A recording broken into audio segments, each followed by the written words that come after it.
l'homme te souhaite une heureuse année.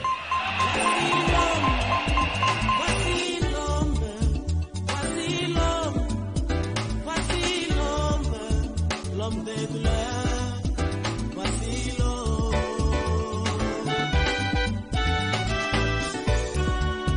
Voici l'homme. Bazotanga mukanda na Josué, chapitre 24e, à partir du premier verset. Totelemi bisonyoso. Josué chapitre 24, à partir du premier verset, nous lisons au nom de Jésus de Nazareth. Josué assembla toutes les tribus d'Israël assis. N'habitez ce que vous avez dans la lecture. Josué a sangisaki mabota nyonso ya Israël À Sichem, na Sichem et il convoqua les anciens d'Israël, a convokaki bampaka na Israël, ses chefs, bakonzi na mbango, ses juges et ses officiers. basambisi ya bana na Israël pe ba officier ya bana na Israël. Et ils se présentèrent devant Dieu. Pe ba bimaki liboso na Nzambe. Josué dit à tout le peuple, Boko fanda muke.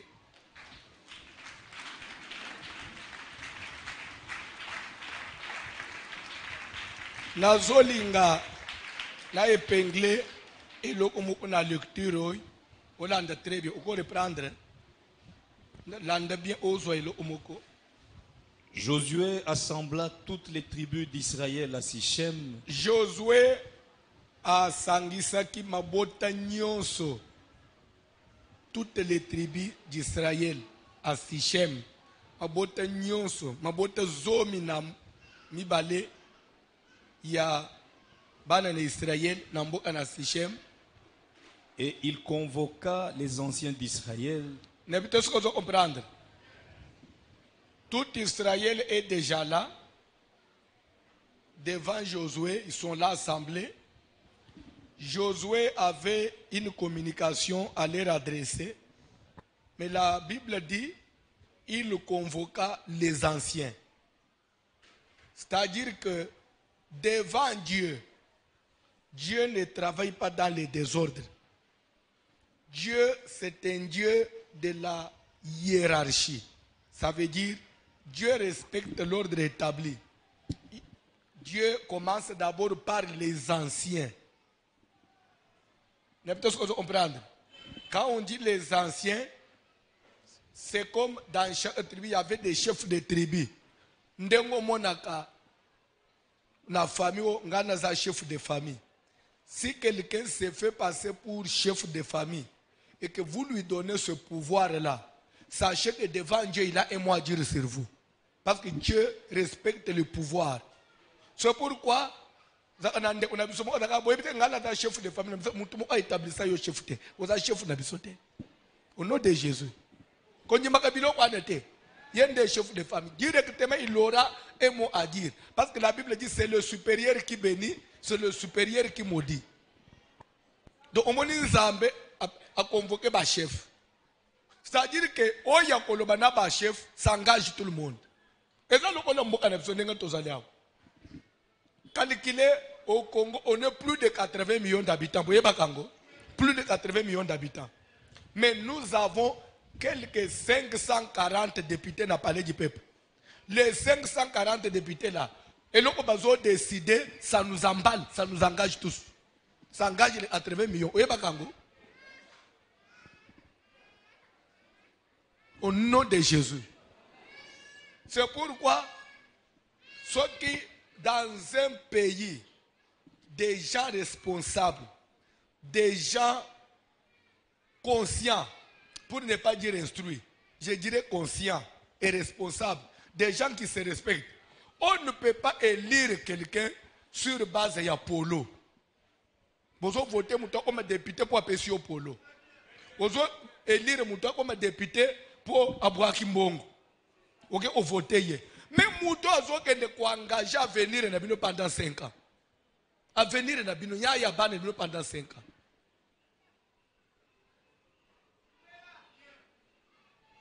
votaka n'importe qui te bavotaka mutu mpo aza tribu na yo te mais il faut vote mutu akoza na susi ya bato nde ozomona bavote mutu akomikona bakabela ejipe esili abosani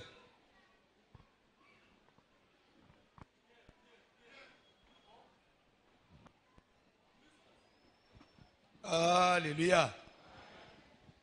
Oyebi ba intimidation peut to bangi trop. D'ici 2022-2023, toko bande koteya, toko sensibiliser bato. Toko dans la population moko naïveté. Ya on emballe comme ça par des gens non parce que même l'avenir de l'église dépend de l'avenir du pays. Awo tofanyi na bino awo depuis ane oye banji omoni député mo ko sambele l'église soki etikali 2 mois o ngai na za député na bino na ye prière bo voter ngai awo tozo prier awo député ko prier te so a prier na suka bimisi $100 bo me le secret po akuta ibiso ba manja akuta ibiso ba manja oye baka na bino pe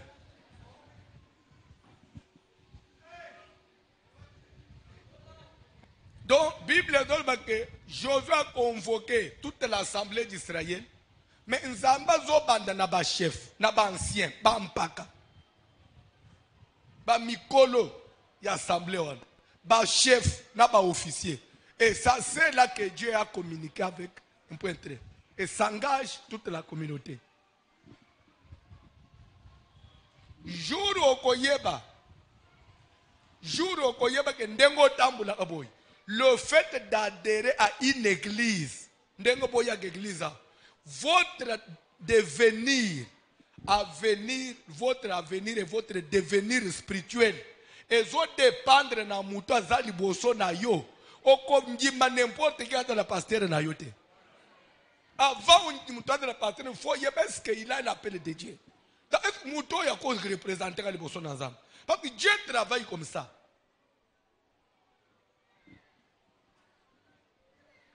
Depuis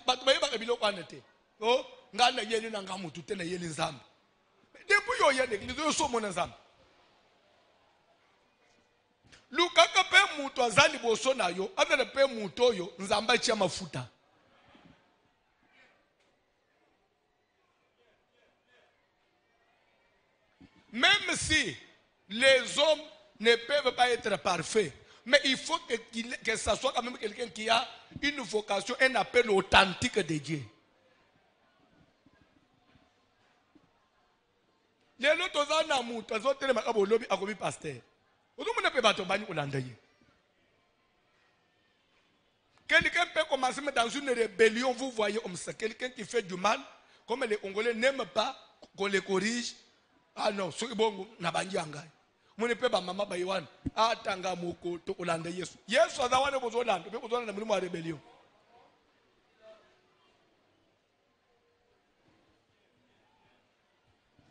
Tanga Bible.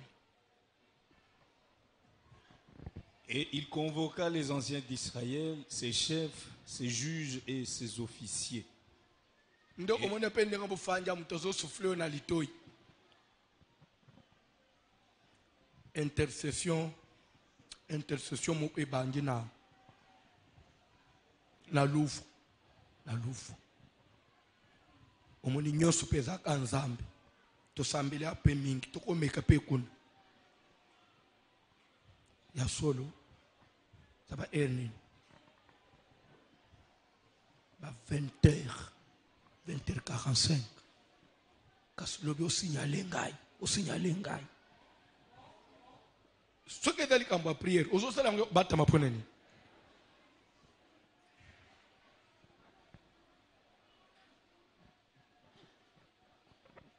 N'est-ce pas quelque chose? Ah, au sambeli na ordre aux huités. Quand on a mouillé bindo ozu.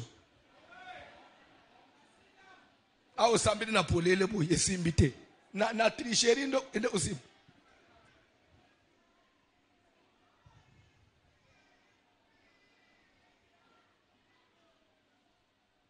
Nakoba.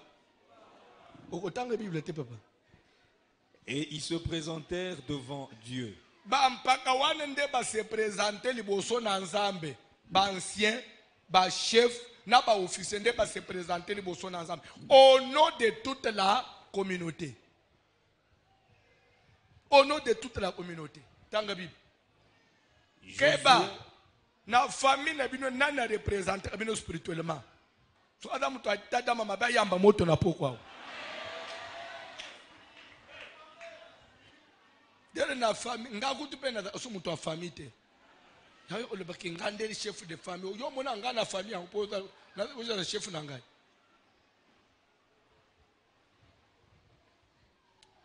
Juro ko sola que famille ba famille na histoire se ya moya nde prison liboso a mutu. Landa matei tanga Bible. Josué dit à tout le peuple. Josué a lobi na batu nyonso. Ainsi parle l'Éternel, le Dieu d'Israël. Yahweh Nzambe a lobi boye. Nzambe na Israël. Comme pour dire que ici, Josué ne joue que l'intermédiaire. Mais en réalité, la personne qui parlait, c'était qui? C'était Dieu qui parlait à son peuple. Toi et papa. Vos pères, Térak, père d'Abraham, S'il vous plaît, Nzamba zoba na Israël, vos pères, batata na bino. Nako banda batata na bino, tata na bino aliboso, Térak, tata ya Abraham. Tokei? Térak, père d'Abraham et père de Nachor, habitait anciennement de l'autre côté du fleuve et il servait d'autres dieux. Abande qui kofanda kala dit anciennement. Donc c'est-à-dire que na kala abande kofanda na ngambo ebale.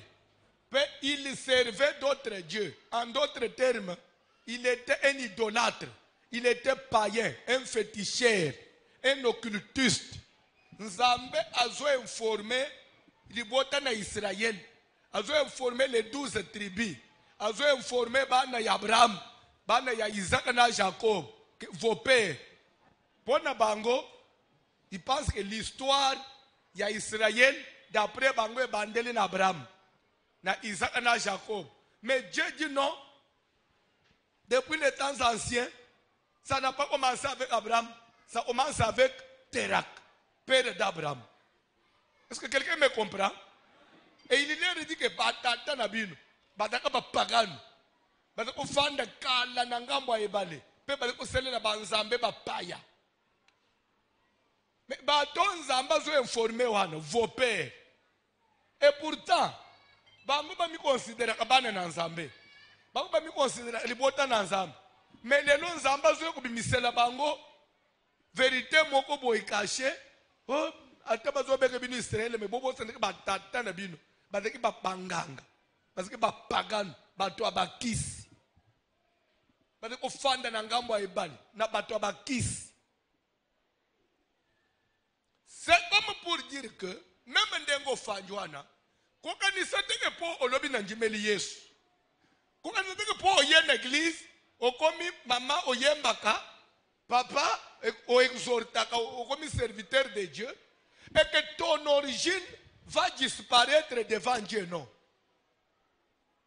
Kalikile bato nzamba zo solo na bangwao. Entre nous s'il vous plaît. Les 12 tribus ont nzamba zo sous Josué, c'est après l'Égypte, oui ou non? Tu as calculé combien de générations? Nzamba bengi Abraham.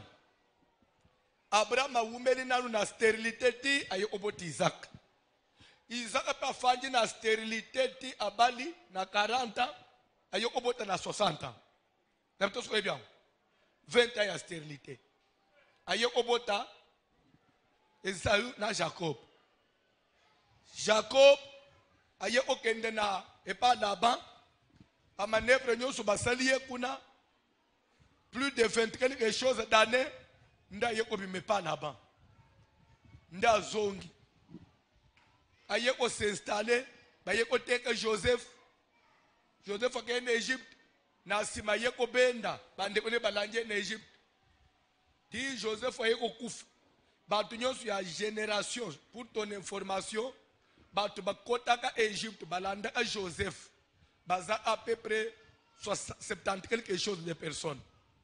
Nde bakotaka na Égypte balandaka Joseph. Et après 430 ans, depuis bakote Égypte, 4 siècles nandambu presque. Nde bazoya kobima, bakomi déjà toute une nation. Batamboli na Moïse 40 ans na désert. Moïse a koufi na désert. Josué yeko so relève. Josué nde muteko osabangu na Kana. Mais Josué soka komi na suka ya mikolo na ye. Nzamba zo biseke convoquer batwana. Fandisa bangu. Nebisa bangu makambo batata na bangu. Batata na biso banan koko na bino terak. Oya botaka Abraham. Bwebi kasa angam. Bwebi kasa lela angata seleki bakis. Lelo atendeke bino bofanjwana. Bozoka niseke po boza circoncide na bosani origine na bino. Qui leur rappelle ça? Nsambo tongimela na yo. Po boza circoncis nde na bosani ke bozaki bani anganga. Tant de suite au monde. Tokokoba. Mais avant tokoba na Josué 24, papa, tozoki nanu na Genèse 12. Ozoba na premier verset. L'ande très bien. Délivrance, délivrance. Tout le monde chante délivrance. Délivrance, c'est nos matières à blague. Ne crois pas que parce que bakomi na banderole 21 jours de délivrance. Nde aussi délivrance. Yé moko pasteur azote délivrance azana nous délivrer te nini ya kopeso ya délivrance. Tanga Bible. L'Éternel dit à Abraham. Yahweh Nzambe alobi na Abraham. S'il vous plaît, ici c'est encore Abraham. Et après il deviendra Abraham. Toi avancez. Va-t'en de ton pays. Lungwani na mboka na yo. Bima na mboka na yo. De ta patrie. Bima na ekolo na yo. Et de la maison de ton père. Bima na ndaku ya tata na yo. Bref. S'il vous plaît. Lere Nzambe azokutana na Abraham. Abengiye. Condition ya liboso. Avant de marcher dans Nzambe. Dieu lui dit, tu dois te séparer de ton père et tu dois sortir de la maison de ton père. Quel père? Térak. Wana de l'autre côté du fleuve, dans la Mésopotamie. Il faut ce qu'on zambaka tseye fleuve, amemaye na ngambo akana. Il faut beaucoup boire.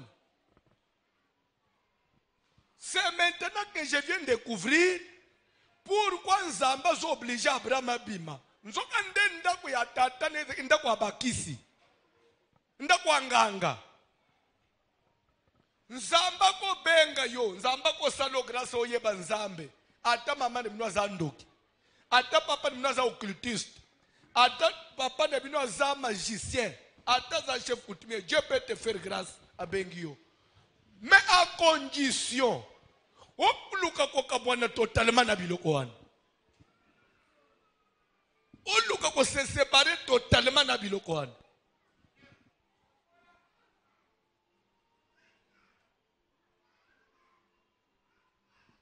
Nde ozo mona lelo tozana batu bazo banzamba bengi biso afanji l'église mais azo vivre makambo ya coutume. Soki likambo mukena mwasi na ye. Yebake ngana za muluba. Ngana za muluba. Keba. Obima nanu te.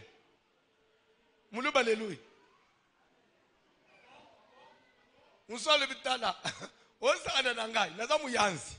Kana mtu abandoned. Na uprove yo.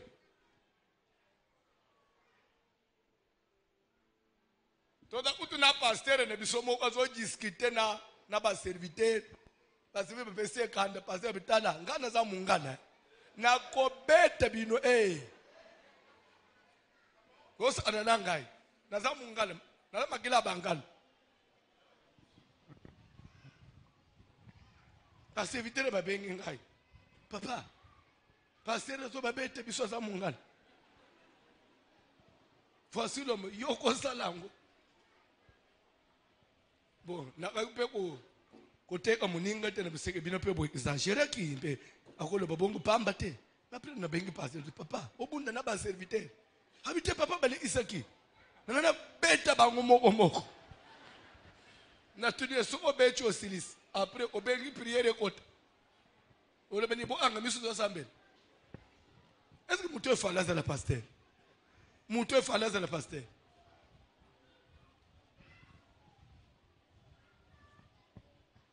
vos pères batata na bino bobo sanate bafanda ka kala na ngambo ayebale pe bazala ka kosalela banzambe mususu place ofanjao nini okoniye lelo bakoko na yo basalela ka nzambe nini papa ya papa de mino asalela ka nzambe nini ne crois pas que parce qu'on y a une église et qu'on soit grâce à Yakoyeba Nzambe, qu'on exhorte, qu'on teya nenga na zo teyawa et que vous êtes délivrés totalement non. Zamba zo Abraham ndako ifwe bima parce que zanda kwa mulili. Tanga Bible au monde. Tanga Bible au monde, tanga Genèse au monde. Depuis les jours où Abraham bima na ndako ya Terak. Yebisanga ikote akei. Na ba pass nyosu mwana mubali wakutani nangu ti akende kokende kusimbisa na mwasi na ina kindumba yebisanga mukolo muko Abraham a penser un seul instant kozonga nanda kwa tata na ye ubia atapara azara zongi suba monani na famille na ye oui ou non jour nini même un seul instant ono lere makambo simba ite azonga inano azonge papa bada wangolobi ukolukela ngata mwa ndambo fufute ngabote na kena mwa sezo simbate akenda totalement mais muto ya kenda libela wana abande histoire ya sika kota akenda wana malgré nyoso atambula na nzamba nzamba zo ko rappeler bakoko na ye bobo sana tiko na mnaza anganga comme pour dire que eloko wana nanu bulukela ngu délivrance te.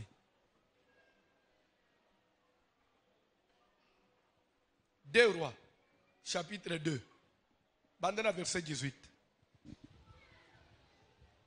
Lorsqu'ils furent de retour auprès d'Élisée, Natango bazongi bipa Élisée azalaki banani bazongi. Qui peut me répondre lorsqu'ils firent de retour? Qui firent de retour auprès d'Élisée?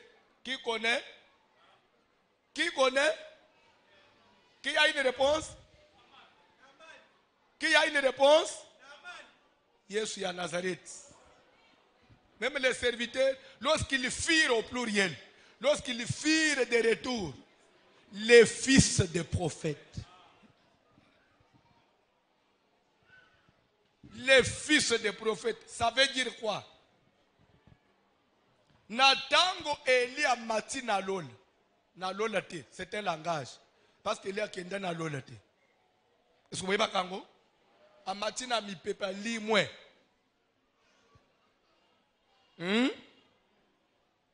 Alléluia. Alléluia. Elia kenda na lolate. Parce que mutoko kenda na lolate. Parce que mukolo lola. Jésus aya avant Élie tout après Élie. Jésus est venu après Élie, oui ou non?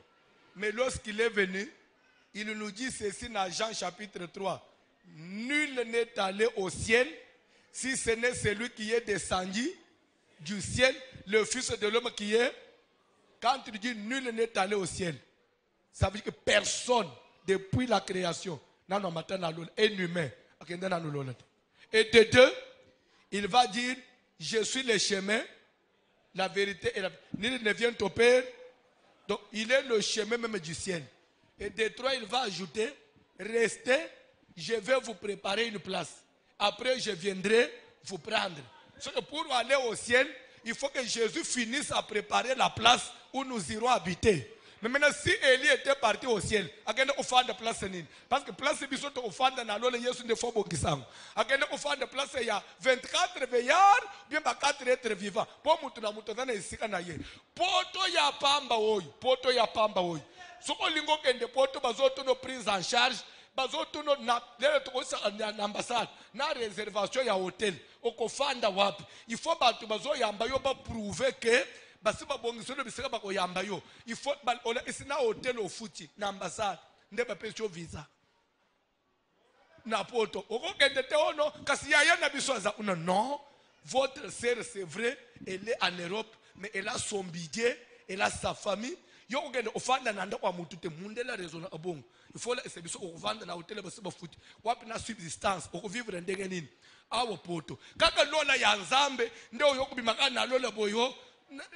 Gabriel, okozo angate mikolo na fande pa no moins 3 jours. Sakana kana Nzambe, mutu nanu akende lola te.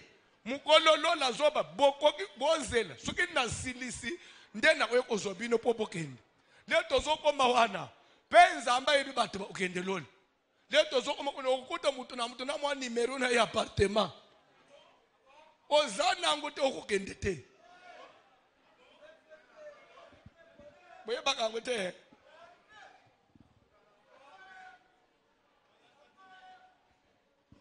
oza la sentinelle abina usala te sentinelle. Sentinelle basala apone insécurité. Na lola insécurité ni neza posala sentinelle.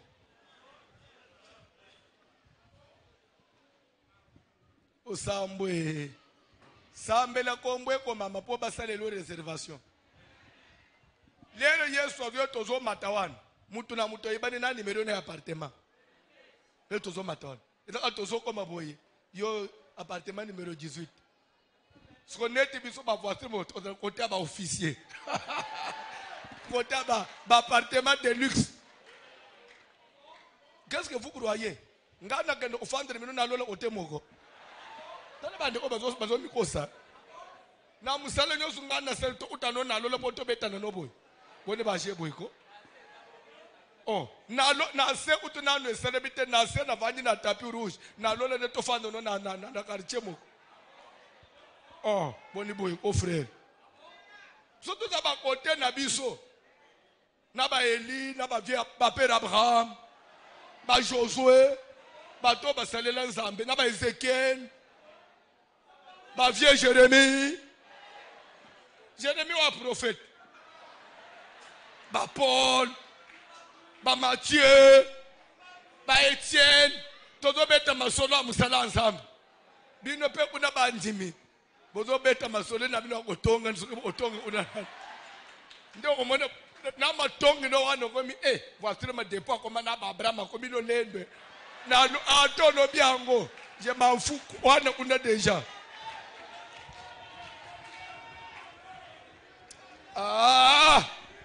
makambo yango esale matele eloko tepo de nini tepo de nini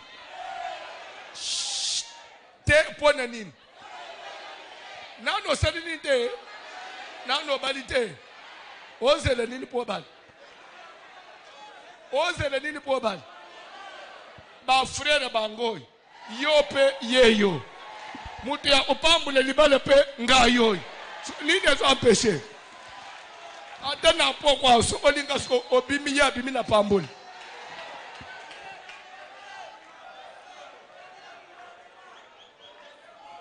Pardon? Ata sikoi. Maybe magas.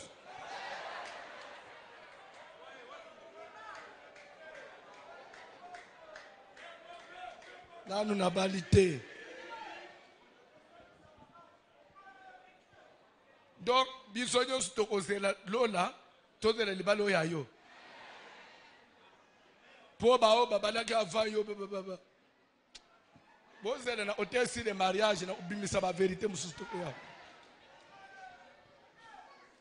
Lorsqu'ils furent de retour auprès d'Élisée, yoka l'air Elia matina mi pepe l'air Elisa zongi na Jéricho na mawa les fils des prophètes qui étaient à Jéricho ba yebisi Élisée c'est que maître no Eli nzamba ko za la zuye tamso kwei na ba montagne amatika na pepe makwei na ba montagne tika tokende kuluka ye na ba montagne toyela yoye ya bisi bango te bokende kuluka ete nebi ake libela te akende wap akwei na ba montagne ba discuter te OK comme vous insistez allez-y ba ke na ba montagne babaluki sur combien de jours après bazongi fatigué ba yepe mabo opamba. C'est comme ça qu'on dit lorsqu'ils furent de retour auprès d'Élisée. Les fils des prophètes ba uchikoluka Eli na ba montagne na tembe na bango. Ba moniete nde bazongi sko Élisée pa bani ko ebisa bango na ebisa ibino nini. Boko mona yete boche item. Monde ko emitambu sapamba. Alors l'air ba ye nde ba banji sko tanga bib. Vous comprendre? Lorsqu'ils furent de retour auprès d'Élisée, L'air ba uchikoluka Élisée na bazamba Eli na bazamba. On met pas Élisée, oui. qui était à Jéricho, Oui, azaki na Jéricho. il leur dit, Ayebisi bango. ne vous avais-je pas dit, Ngaye Élisée ne bisa ibino te que n'allez pas. bokende koluka yete. Les gens de la ville dirent à Élisée, Nde batu ya mboka wana bampaka ya mboka wana ya Jéricho nde bazoye koloba siko na Élisée. voici, Tala le séjour de la ville est bon, tala mboka tokutami, tala mboka tofanji. En tout cas, makambu nyonso eza bien. comme le voit mon Seigneur. Kimia eza na mboka. En tout cas, mboka eza nango kitoko pona kofanda. Eza na ndengo zomona pe na miso apparemment. En tout cas, mboka eza bien pour muto fanda. Et tongami bien, banzele eza bien. To papa. Mais les eaux sont mauvaises Mais eloko moko mai ya mboka eza mabe. et le Bien pays aimé, est stérile. bien aimé. Zanga ta courant, mais ko zanga maite. Parce que courant mutoko pelisa bougie. Mutoko pelisa lampe. Mais mai au salani. Mai au salani. C'est pourquoi on parle que l'eau c'est la vie. Parce qu'à tout moment on a besoin de l'eau. Au moins on a télé to na jeune seka. Papa atamai. Atamai. L'eau est très nécessaire pour la vie. Mais mboka etongama bien, mais mai suko ya mboka wana eza pollué, eza ya kobeba, eza ya kopola. C'est-à-dire que soko sopiata na bilanga boy, bilanga kauki. Soko meli yango obeli. Soko sokoli yango ebimisio biloko na nzoto. Ana mboka nini wana siko. Donc vous habitez cette ville-là, mais vous ne pouvez pas utiliser l'eau de la ville. Soit il faut importer l'eau pour nous vendre à Jéricho. Mais s'il faut celle la maille à Jéricho, jamais. Et c'était comme ça. Toute la vie, Nambokawane, c'était comme ça. Les gens habitaient Jéricho, mais il fallait se servir de l'eau qui venait de l'extérieur. Parce que l'eau de Jéricho était polluée. Ndeba ici, Élisée. La vie, bon, apparemment ça semble marcher, mais l'eau est polluée. L'eau est mauvaise. Ezo bimisaka stérilité et la mort. Ezo kawisa biloko pe ezo boma. Ezo kawisa pe ezo boma. Donc comme ça veut dire quelque chose. Mais si arrivé là yo mituna. Ni ne salaki ke ville kitoko mais maye bebe. Mayo ane bebe ka pamba.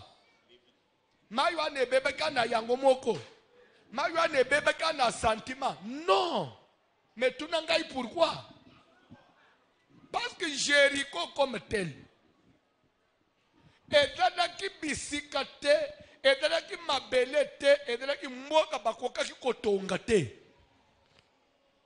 Ce qui batonga mboka wana, batonga na mutu makasi. Ou bien batonga na ignorance.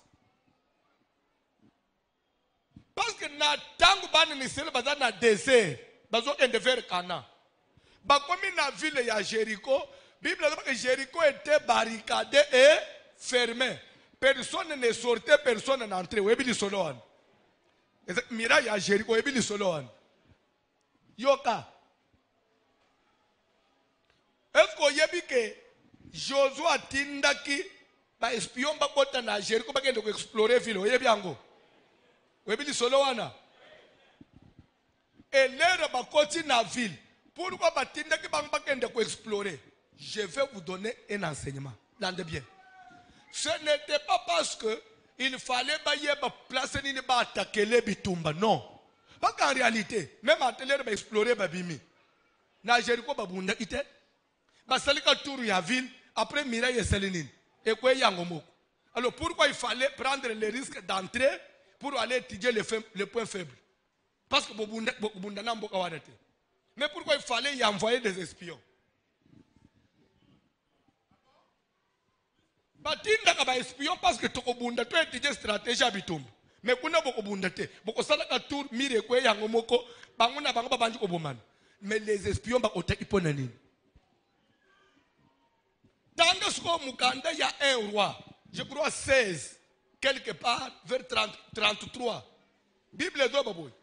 Lorsque tu apprendras au sujet d'une ville que les hommes pervers sont sortis de cette ville-là, ou bien ba pratique ya ba kiss, na occultisme salama likolo ya ville one, tu feras des recherches.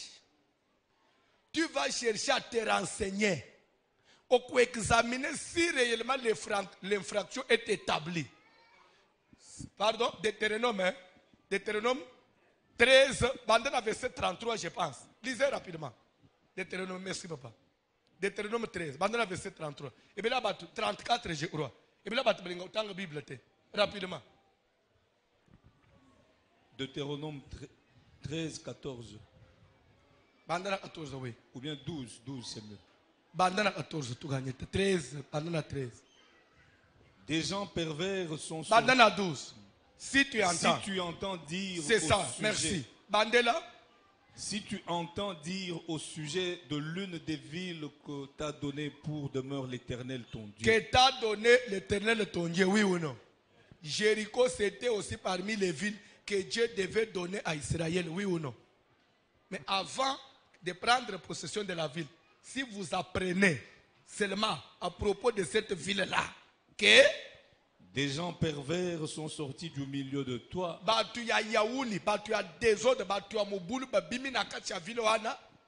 Et ont séduit les habitants de leur ville en disant, oui, allons et servons d'autres dieux, des dieux que tu ne connais point. Bref, si vous apprenez au sujet d'une ville que kuna basimba kabakisi basambela abanzambe bapaya basambela abadjez étrangers, c'est ça ce que ça veut dire.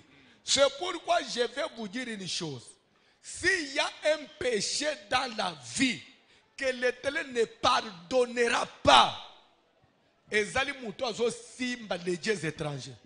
Un chrétien qui mélange Dieu avec le fétiche. Tu es enfant de Dieu, mais tu es en contact avec les magiciens, avec les féticheurs.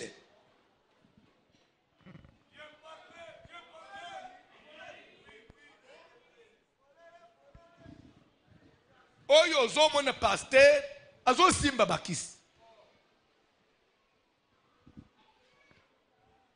Dans la Bible. Tu feras des recherches. Tu feras. Tokei. Tu examineras. Tu examineras. Tu interrogeras avec soin. Tu interrogeras même les habitants de la ville avec soin. La chose est-elle vraie? Si l'infraction est établie. Le fait est-il établi? Si le fait est vrai. Cette abomination a-t-elle été commise au milieu de toi? Quelle abomination? Basimba kisi. Basala ba pratique occulte. Ma soeur. Bala mubali amela ata masanga. Bala mubali azala ata mubulu. Mais mubali asimba akisite. Mubali asimba kakisite. Okomona nzambe te pe nzamba kopesa mukongo. Okokufa bakukunda yo. Nzambe akopesa yo mukongo. Sabuko bana basi bazokota mebele mubeshi. Parce que azana mbongo. Azwangu na ndege nini.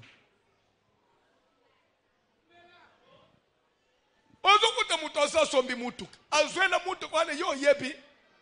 Vous aimez que la facilité dans la vie.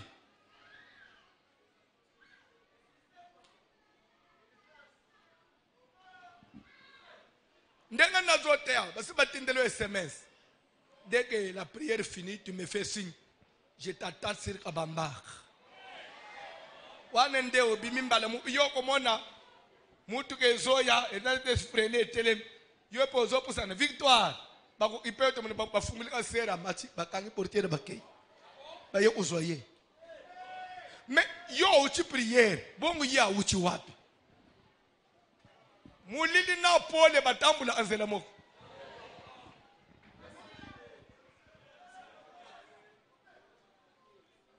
tanga bibi.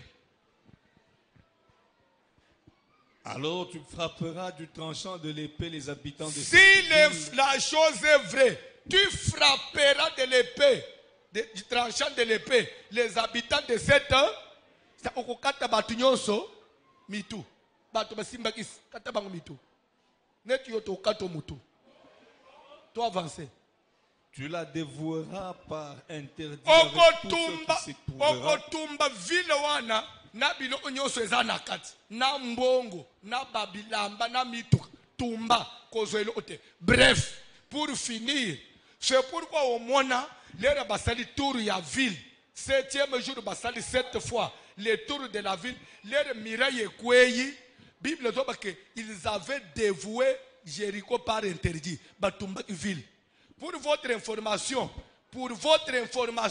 à quand akende koyiba mantomo oya Shineya na Jéricho akeko bomba yango ekeko botela bango problème na ayi le bake bunda na ayi nzamba lobi bokotikala kolonga te parce que akan abimi na interdit eliko loba nini elamba moko zo ina Jéricho et pourtant lokona Jéricho eza mboka ya bakisi ate lamba kozwa te mbongo kozwa te biloko na bango nyonso il faut ezika. Mais akan yake kozwa eloko ya mboka wana et pourtant ba mboka mususu soki babundi babande ko piller biloko ya mboka wana bebekango butin de guerre. Mais il y a Jéricho, bozo ote, brûler tout. Même les dollars, tu mal à dollars, tu es sans tomba. Parce que ça y a bakisi. Mbongo akisi batonga kanango église te.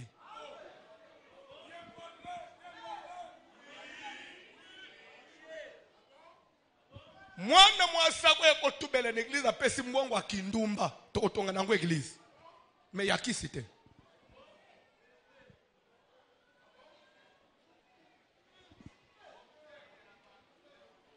Ozo comprendre maintenant problème à Jéricho. Nde omonaki jour sikoyo na suka ya bitumba ya Jéricho mutu moko abimaki na épée dans sa main.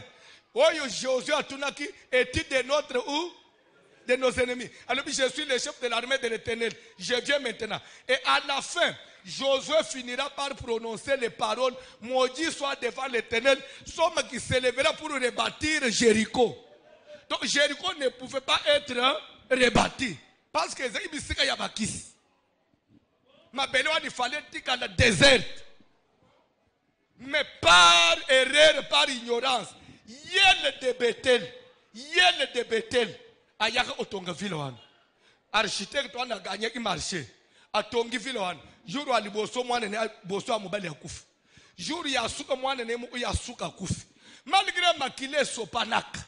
Malgré batu bakufaka, mais lié ya maloba ya Jéricho etikalaka. C'est ça qui fait que ville kitoko, mais bimisaka mai ya liwa parce que zaka mabele ya bilakeli mabe.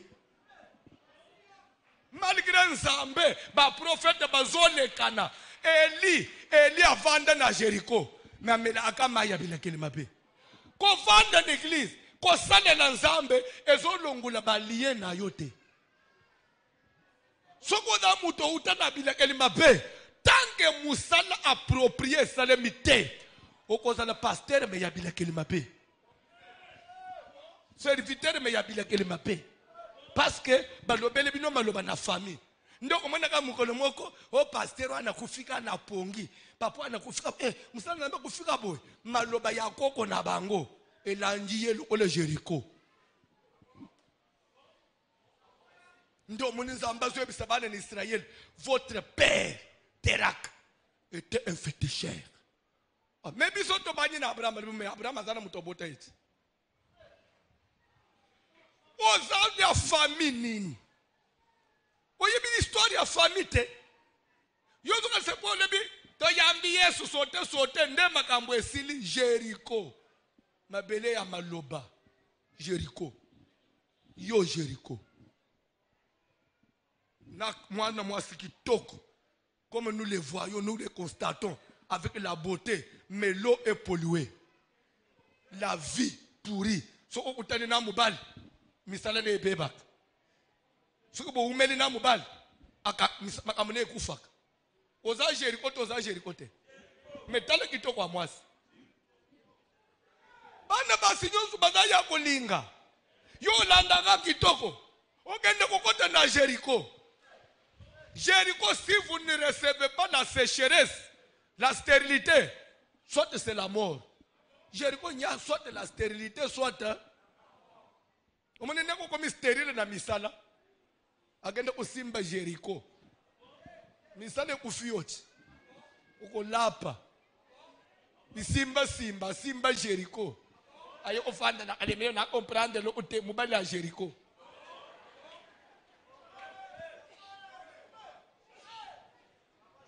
Eza na bana basi mususu obimi na ye vie baby.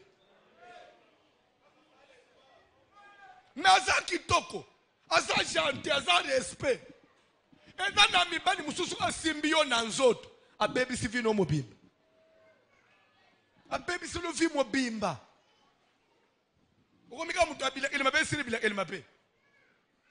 Nani asimba yo? Abima na Jericho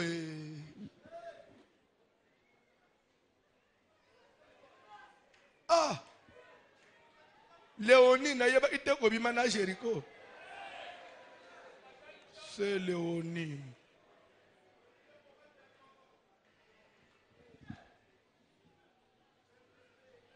Tokoba, tozongi suko na de roi tosili samatei. Tokoba lobi. Lere suko ni solo comme suko pa ya Élysée. Ba yebisi que telle vie oy, vie lo eza bien, mais ma eza na problème. Nous avons des problèmes où ils ont la source. Problème où ils ont la côté outa. Problème où ils ont des villes où ils ont mate. Josué aloba maloba. Et il y a pas na tête que ba otonga place wana. Mais papa la saloba amaloba. Etikali des années. Ba prophète ba le kakawana ba mona kangote. Kokani sete que pour sambele na pasteur tel, o sambele na pasteur tel. Nde baza obligé ba mona kamakambo na yo.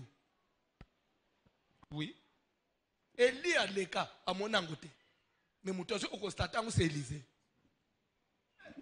Chaque homme de Dieu, il a sa grâce. Élie avait le pouvoir de fermer le ciel pendant 3 ans et 6 mois. Mais Élisée avait le pouvoir de changer l'eau polluée en une eau potable. Chacun a sa particularité. Nous prêchons tous, mais chacun a sa grâce.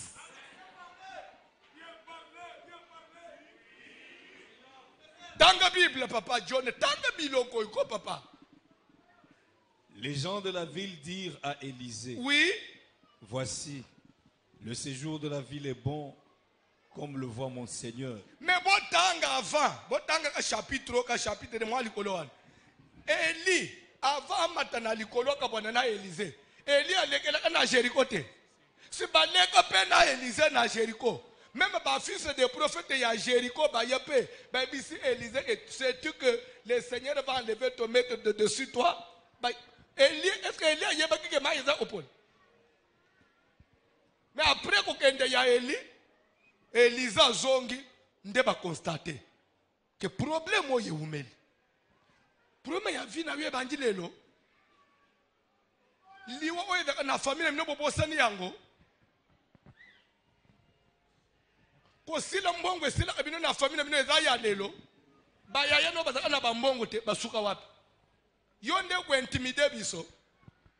Yo kudu yo za na mbongo.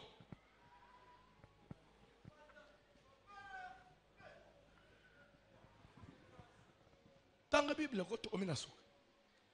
Mais les eaux sont mauvaises et le pays est stérile. Et le pays est stérile. Il dit, apportez-moi un plat neuf et mettez-y du sel. Et ils le lui apportèrent. Il alla vers la source des eaux. Il alla où? Vers la source des eaux. Elisa bandeli wapi? Chaque problème, il faut le traiter à sa source. Chaque famille, la délivrance doit commencer par la source.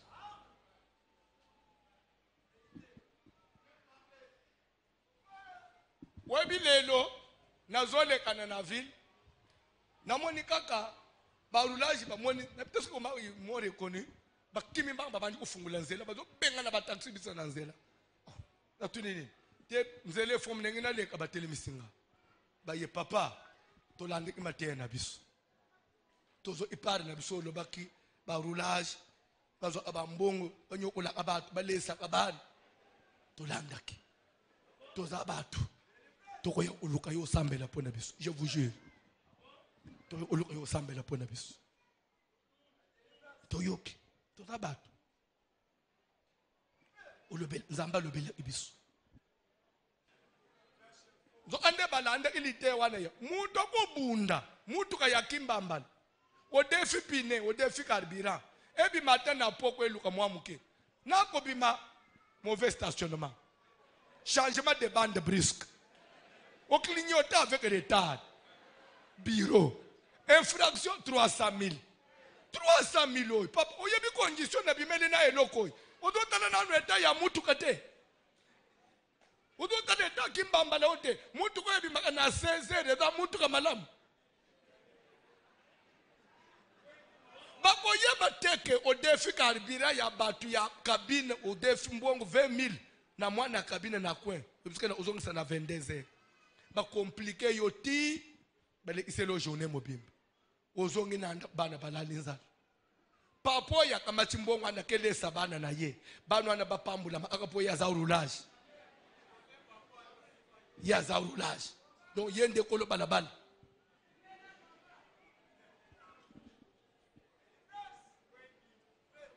ye flama mutotonga balabala azolele so taxa balabala. Vi ozo mono lobi bana ne ba ko lela l'église bana ne abasi ba ko ya l'église tozo comprendre vite mais ba ko yeba makambo vie na bango sana na ponga bite na quartier ente vie na bango roulage à victoire ba ko yeba ngote ndevi ozo mono la source malere na bino eza na source koko na bino koko ne mino za inani. Nazo kumisa mama moko benga lelo na alimbisa batu pe ba oyebe na oloba pe précisément mboka te mais eza côté à Congo central musika alanda amatene il le suit par internet azona na YouTube parce que on est TV chez eux au matin alanda matin alobi en direct pas Hollande alibi papa lere ka opesere etelobi to simba to tanga na bakoko abike ya yebi bakoko na atangi na prière abilere alanda na butu ba betiye. Je vous jure, so mobali na ye azawa na voyage atikali ye moko ali papa ba beti nga na nzambe nga mobali azate ba obumangai pe bazo biso yo uzakani otanga ba koko de quel droit yo ka moi liki yo uzakani otanga biso ali papa pulinga ba mbata na matamba na lemina atona lapi na biso okenda kingulungulu atelemi koko ya koka zo moto. Koko ibse lala nazoya kuzomoto ali papa priere ngoba beti ngabutu mobim nazo kalikile mobali azate ndatika ngamu kuna bani na leli na butu zambe nasto afongi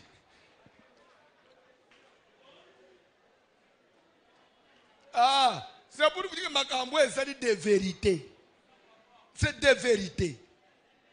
Oyo zo mwana musutinage yo komia webi papa bote binote papa ya bote yo yebiyete ozala ka mukongo to mungala oyebakate muluba to musoil oyebakate so ya yo source lelo so oyeba voici l'homme na ukende obwaka mungu wapi parce que mungu babwaka ka na source ya yo source mama bombela yo na ukende obwaka wapi na mama ya fandi l'église soki mwana tuni yo papa na ngai na kolakela yo mabe mama ya komona nzambe mama ya komona nzambo ya lolo le fungo mama yake même constitution ya mboka ya Congo allez demander na parler du peuple constitution de ce pays dit les droits de l'enfant chaque enfant a droit d'avoir un père mwana oyo ola ici papa na yete s'il vous porte plainte yo maman bazokanga yo l'enfant a droit parce que ayena mukili na nzela papa moko mama oyo mema ye na libumu oza na droit même mwana unité tata na yo yeyo c'est le droit de chaque enfant maman na yo ye même yo papa obotola mwana okolisa yo moko atlakisa ye mama na ye soki mama akufa ye bise mama na yo akufa mais ba mama leki na yo bazala awan bangoy c'est ezambongo te mais c'est le droit de chaque enfant mais les réseaux fans de wana na constitution ya mboka bongo pa na nzambe lele yo bande ko sada mubulu oyeba iteke fo yeba kolo zen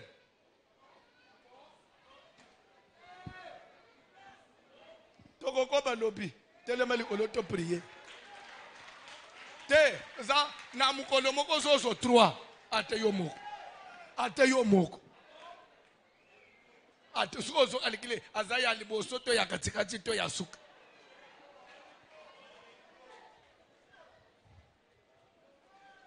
nazote ya mabe atole bike nazote ya mabe o changer nini telema likolo bayembi kantik source loba nanu source ya kopola telema likolo Kaimoko nakokite papa bana yako sunganga ye Kaimoko nakokite yawe zambalola yako sunganga ye Kaimoko nakokite papa zambelola yako sunganga ye Kaimoko nakokite papa Zamalola osunganga Kaimoko nakokite Yahweh Olo yosunganga Sembala lobokono yo Kaimoko nakokite Yahweh Napokwa lelo ye Olo yosunganga Nabeleli yo Kaimoko nakokite Yahweh Olo yosunganga Kaimoko nakokite Yahweh Olo yosunganga Hallelujah Kotika ngaite Yesu Kotika ngaite Hallelujah Kotika ngaite Sala pembeni na ngai Yonganga nelonga Kotika ngaite Nzamba vasilomeo Kotika ngaite Kotika ngaite Sala pembeni na ngai Yonganga nelonga Kotika ngaite Yesu Baba ya Kotika ngaite Yesu Yesu na ngai Kotika ngaite Sala pembeni Ai kotika ngaite Kotika ngaite Yesu Zambalo Kotika ngaite Yesu Papa na ngai Kotika ngaite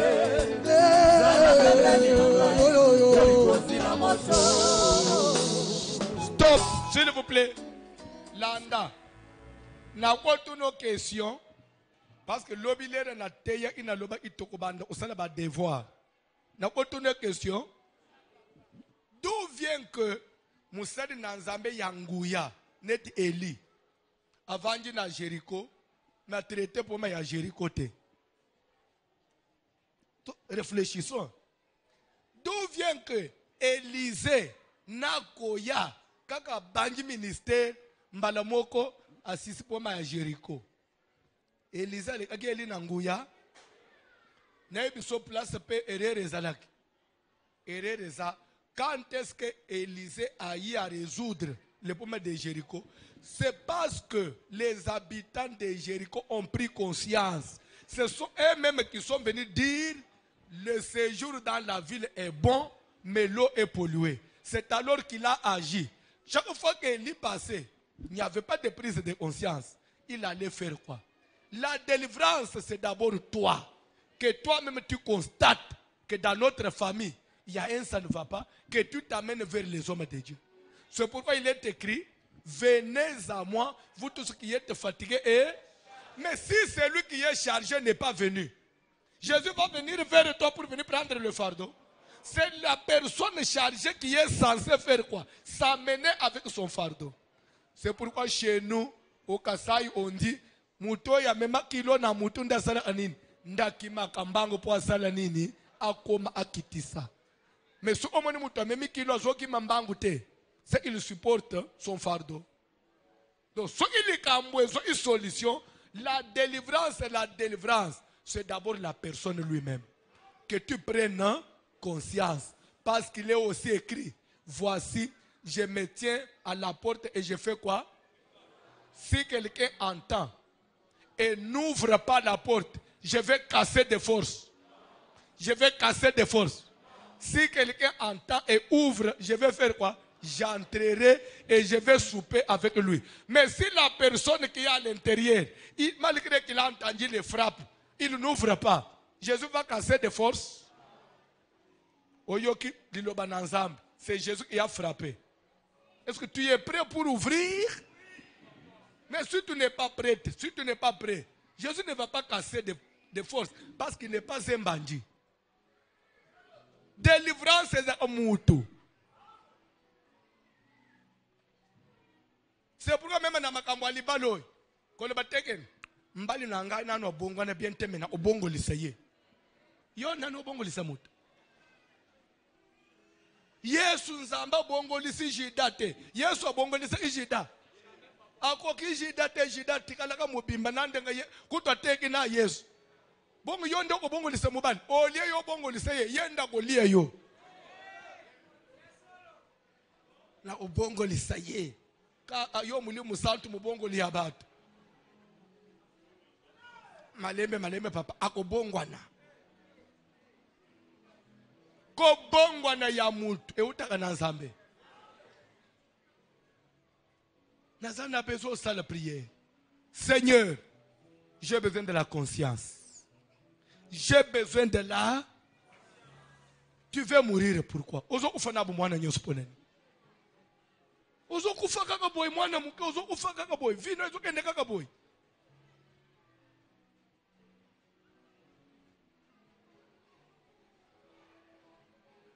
Oyebi naba bisa nangai. On vient de me dire maintenant que chauffeur nangai moko auchi okufa na moya. Chauffeur wana asali lobby tipok 21h à Kochibis. Il y a un esprit de vie. Na tongo pe recevoir à bengie. Mais toko bimate, habitant naza déjà nanzela. 10 minutes après, moi c'est à chauffeur à bengie recevoir le non. En tout cas, azaki déjà nanzela zonga le bezo moi vertige. Bolu a chauffeur ya parce que baza 2-2. Bolu a remplaçant na ye à couvrir ye. Remplaçant zubi sabim. Vers 12h, tomoni chauffeur msoya lobi, bakomine na hôpital la za bienté. Bopesa na numbongo, topesi mbongo. L'état comme na hôpital muto oye nambo asakufi déjà. Comme ça là. Bien aimé, la vie que vous voyez ici. Mais ndeko wana, ça n'est pas pasteur. Il avait eu un problème, il n'y a pas qu'en janvier. Je ne sais pas tout vous dire. Non, papa, il y a un an. Je ne sais pas si c'est prophétie. Comme ça là. Assemblée on a sauté. Voilà ça le côté prophète. Prophète azoba yo do tambula na liwa. Nzamba zo ebisangai. Même si sa femme a Olanda oyep. Ane oye kosilete ozo otamabele. On lui a dit ça. To yebisi paye. Yo faut que tu aies prière. Oh yo qui est.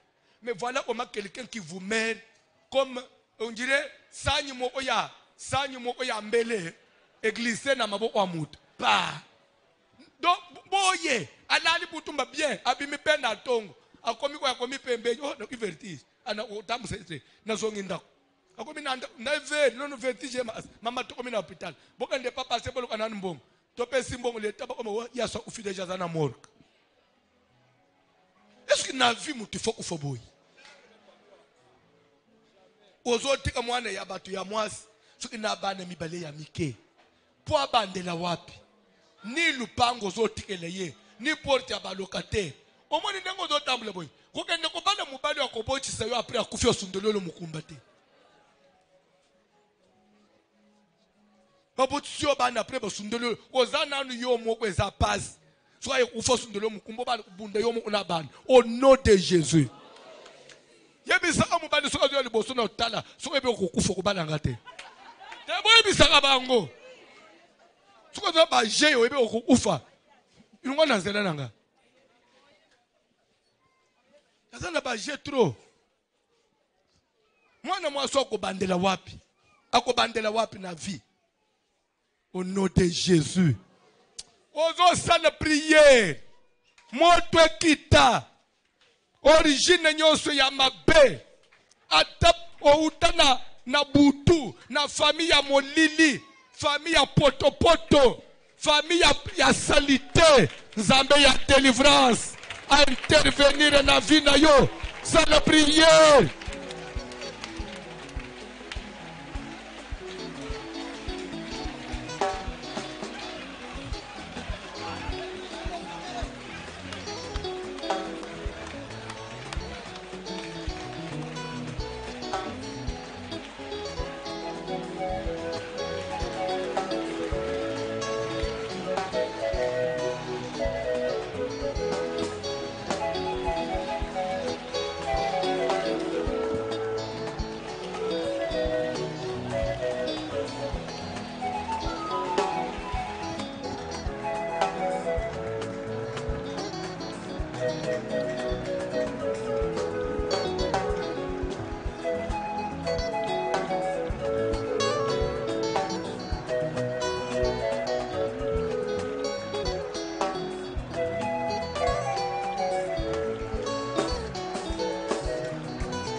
Sans la prière, origine nangai.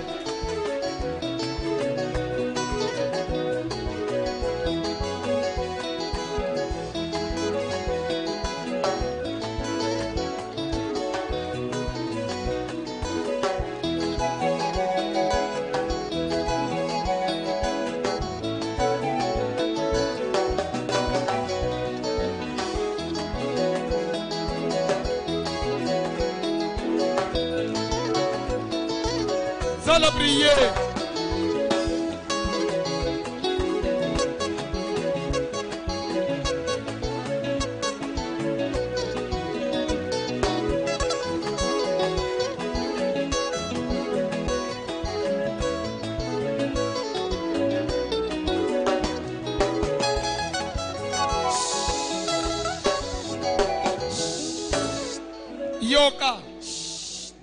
Yoka. Elisa kende ko bwa mungu wapi? C'est que chaque vie a une source. La source, c'est-à-dire, c'est de là nous venons, non? C'est derrière nous, oui ou non? Côté Touta. Des sources na biso. Na zolinga lelo bwaka moto. Na bakoko a bakoko. Soko yebi kombo tanga. Kobanga te bakofi na bakobeto na butu. Eza ba intimidation ba oboma pe yote. Eza ba intimidation ba oboma pe yote. Belela ka Jésus ba kokima. Ko mi obanga o kele obetanga na butu. Osa obligé. Ata bakobeta babeta toza obligé to boire à moto parce qu'il faut te vivre. Nazolinga tozo sala acte moko de foi. Nous allons poser un geste, mais ezo talisa kondima. Comme la source, c'est comme qui dit derrière nous. Ozo balu atala na simanayo. Ozo bande ko bele la moto. Balu akak tala akoto pesi mukongo. Tindika sko moto na famille na bakoko ya bakoko ya bakoko. Moto elandela le feu bakoko ya bakoko. O babota koko ya koko na ngai. O babota papa na ngai. O babota koko ya bota mama na ngai. Moto ezokende kolandela racine mabe bitumba famille binakeli mabe maloba baloba nguya ya inceste onyo subakota na basala o basala baseremoni basala basalela bikeko baserva de dieux étrangers musisa na ngai musisa famille musisa kindoki musisa malédiction musisa batoa ezoke na kotumba na kotumba ezoke na kotumba ezoke na kopela moto moto na nzambe kita moto na nzambe kita moto na nzambe kita nazobele kopanza nazobele kopelisa moto moto na nzambe ezopela nazobelela moto na bakoko na ngai na village d'origine na ngai na musisa na zamba moto na nzambe ezopela na ngai ezopela baturwa na bina na sante na ngai moto na nzambe kita Nzambe pela moto nzambe pela feu baluka tala liboso yoka ozo sala prière bande kunatalisa ke ndoto ezela elobeli ya nzambe ndoto ezela thermomètre ya état spirituel ya mutu. L'esprit de l'homme a un état, comme on dit l'état de santé, l'état d'âme et l'état d'esprit. Ezalaka. Ndoto est état d'esprit ya mutu. Nazana besoin la tanda bandoto. Pourquoi il faut l'autre famille? Il faut l'autre bandeko. Il faut l'autre maman de l'autre kufakal. Vous êtes toujours en compagnie des membres de famille.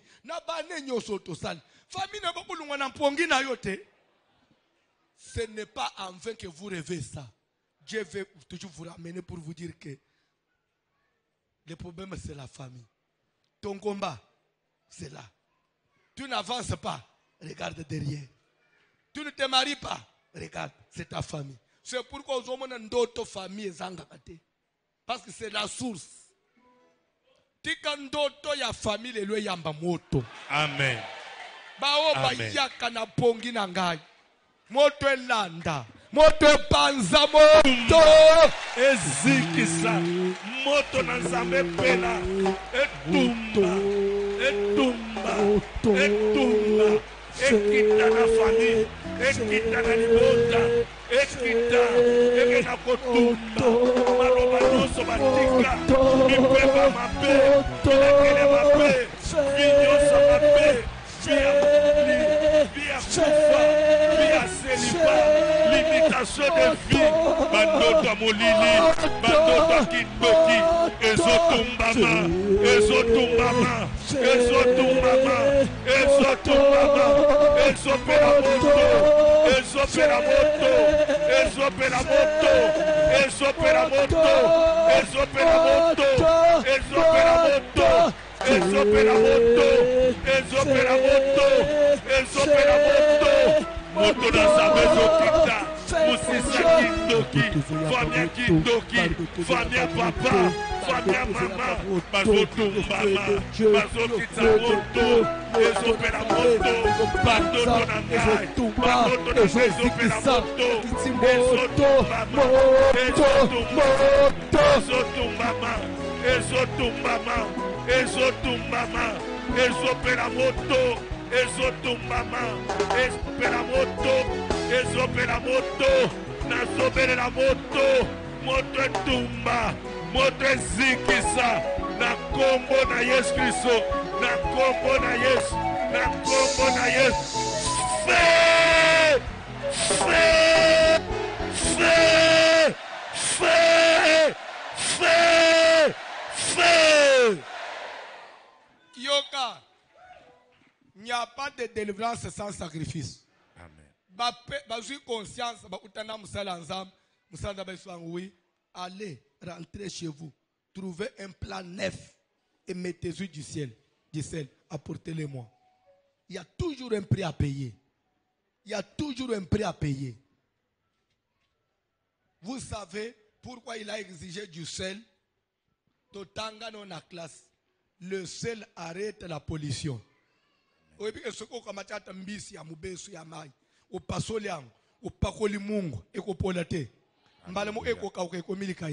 Amen. Comme l'eau était polluée, il fallait mettre quelque chose qui arrête la pollution. Délivrance, en tout cas, ventilier bazana mukili. Mais ce qu'il y a Elisa qui est na mai. Ya yosko ko bwaka wapi? Edena batu musuba fanja na lisolo yoka. Ke papa na bino soit ko na sala incest. Nande uya na mos. Soit na usine na yi. O yoka lisolo wan. Lelo ezo bote bino ba problème. C'est une source mauvaise. O yoka ke ko na mna za anganga, za féticheur. Ndenga za ambazo rappeler banque Terak est un féticheur. C'est une source mauvaise. Biloko nyonso anende vieux zo mona tozo bunda oy tozo potana na église des années de bato yana bango na église ba omina basali azam yo za aboy en tout cas famille mine pola Kasi. et da ba muso ba na simana na yo na église lelo bazo chelo maboko ba utaka yo la vie abi la vie. Tozo bele la moto ataba sale inceste ataba boma bato batangisa makila ko on ebisoza kindoka silisa bato na famille makila wane lelo etelemi moto ekita Moto na Nzambe kita Kristo au nom de Jésus nazo détruire ba force à ma paix, ba force à bukoko, ya coutume, ya loi, ya famille, ya sorcellerie. Il y a un voûtement, nazo que de détruire, nazo que de détruire.